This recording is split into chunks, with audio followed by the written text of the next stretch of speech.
So this video is about a question that a lot of people grapple with, which is, what are things you did in the narcissistic relationship that you are not proud of? Now, so for most of us, this is a long laundry list. And let me share some of the good ones that I've heard. And I'll own it that I've done some of these things. You screamed as loud as they did. You called them bad names. You wished they were dead. You would try and make them jealous of you. You would sometimes use a little silent treatment yourselves, and when you saw they were calling, you'd ignore it for a while just because you couldn't deal with them. You lied about some stuff you did in the relationship. You had an emotional affair. You told their friend or a family member or an associate something bad that they did in your relationship. You deliberately didn't tell them about something like a dinner or a get-together until it was too late for them to come. You created a fake social media or dating profile to monitor them or even trick them. And I am sure you have others that you've done. I have dozens more that I've been told by many folks in these relationships. Some of you may be reading these and saying, yeah, I did some of these. And you know what, Dr. RAMANI? So what? It felt like war. And I felt vindicated, and I felt it was necessary. And I had to engage in tactics to feel sane. For example, the fake social media profiles that would catch them in their lies and help you ungaslight yourselves. Or the not understanding what gaslighting was initially, and you were initially yelling because your reality was being denied. Or the desperately wanting to be seen and hoping that maybe a little bit of triangulation by making them jealous could do it. Or that you were absolutely exhausted about your narcissistic parents' toxic phone calls, so you would avoid them.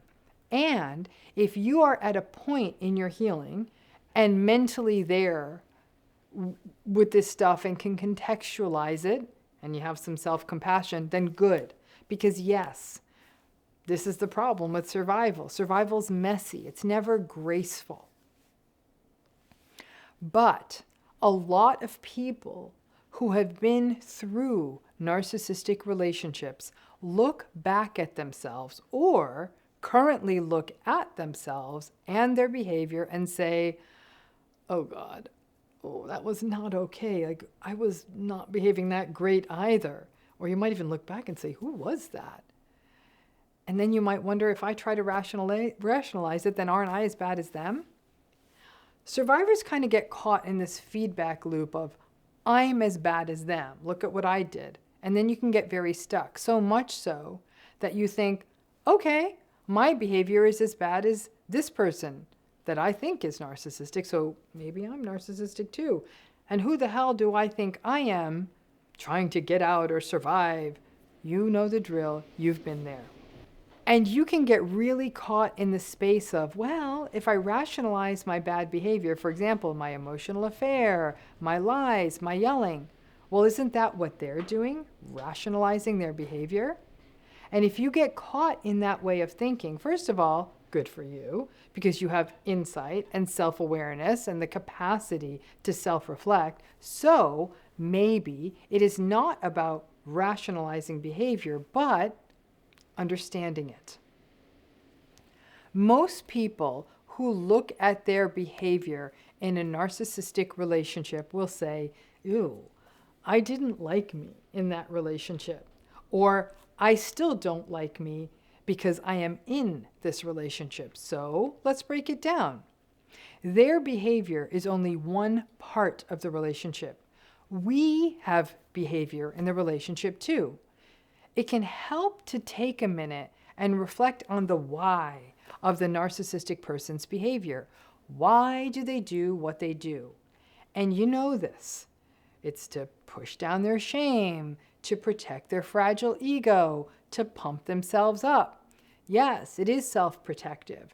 The fragile insecurity and shame within, they need grandiose defenses like arrogance and entitlement, and the intense self-protective focus magnifies the lack of awareness of others, and people with narcissistic personalities do what they need to do to feel on top and regulated regardless of what the cost is to other people. That's pretty much it. The challenge is that while we can understand this from the outside and analyze it, many narcissistic people don't quite get there for themselves. They don't see this, and any suggestion that they are fragile inside is met with rage instead of vulnerability. And that is the eternal struggle. So what was your why for the kind of icky things that you did in the relationship? Really ask yourself that. Listen, remember the core of healing, that we have to hold space for the multiple things that are true in these relationships, the good, the bad, and the indifferent, and be able to hold on to all of that simultaneously, which cognitive dissonance makes very difficult. So, what was your why? Not as a rationalization, but as a place of understanding. Were the lies about safety seeking or protecting something that mattered to you? What was the screaming back at them about? Did it change over time and happen less often as you were more and more, or becoming more and more gaslighted and confused? That whole fostering of jealousy, was that simply an attempt to be seen? And ask yourself this, have you done these things in healthy relationships or only in relationships characterized by antagonism and narcissism? When you shut down or you didn't take their calls, what was happening there? Why didn't you want to see them or talk to them? Perhaps a rather sane part of you had kicked in and said, no thanks. People will often say that in these relationships that they feel like they're being mean. They feel mean that they think that the other person in the relationship is narcissistic because they don't want to spend time with them, because they don't want to take their calls, because they don't want to talk to them, because they lie to them just to keep the trains running on time, because maybe they turn to someone else who was kind to them, and it's kind of skirted the lines of what would maybe be appropriate. This sense of, I behave so badly, is something that can very much complicate healing once a person gets out of a narcissistic relationship. It can leave people with a new phase of rumination based in regret, and also wondering how much they were responsible for the toxic dynamics of the relationship. Things like, well, I lied too, or I did yell a few times, or I did spend too much time with that coworker.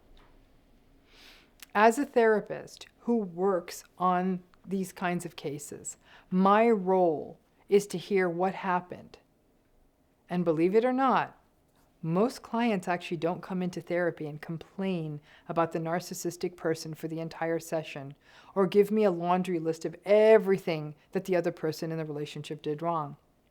By and large, people who come in to talk to me, who are going through these narcissistic relationships, come in and talk about their feelings, their sense of falling apart, their emotions, and above all else, they're wanting to be sure that they aren't the ones who are doing something wrong, that they aren't the problem.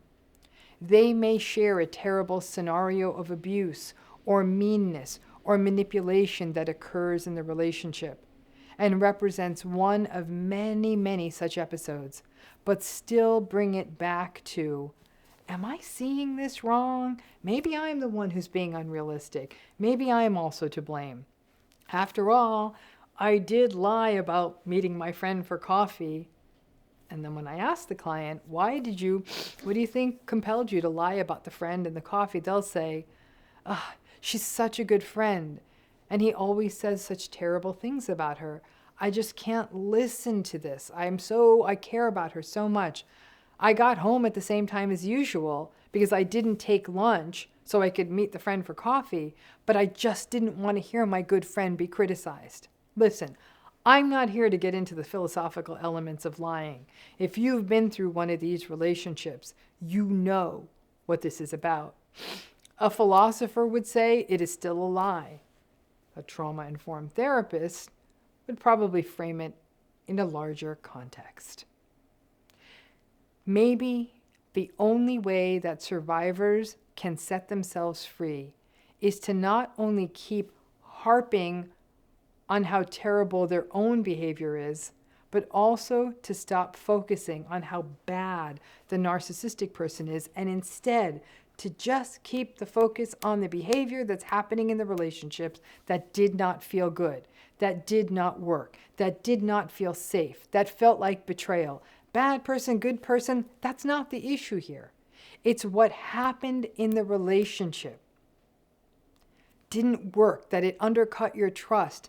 And as it kept happening, even when you tried to address it, it kind of qualified as relational trauma. You didn't feel safe in the relationship. And when we don't feel safe, we don't behave as well as we can, or we engage in survivor behaviors. And those are never elegant things we do. We do messed up things to be seen, to be heard, to create safe spaces, to escape. The things we need can't be gotten directly. And then the ways we get them can sometimes leave us feeling like we did a bad thing. And let's say it all together now, you can't win. This is not meant to be a get yourself off the hook video. Only you know how you behaved in the relationship. This is meant to be a see it all clearly, put it in a context, and understand what survival is. Get to the core of your own why. And as yourself, how would you judge or evaluate the behavior of a friend going through a situation like yours? How would you view that? Then you, after you do all that, then you can tell me what a bad person you are. Thanks again.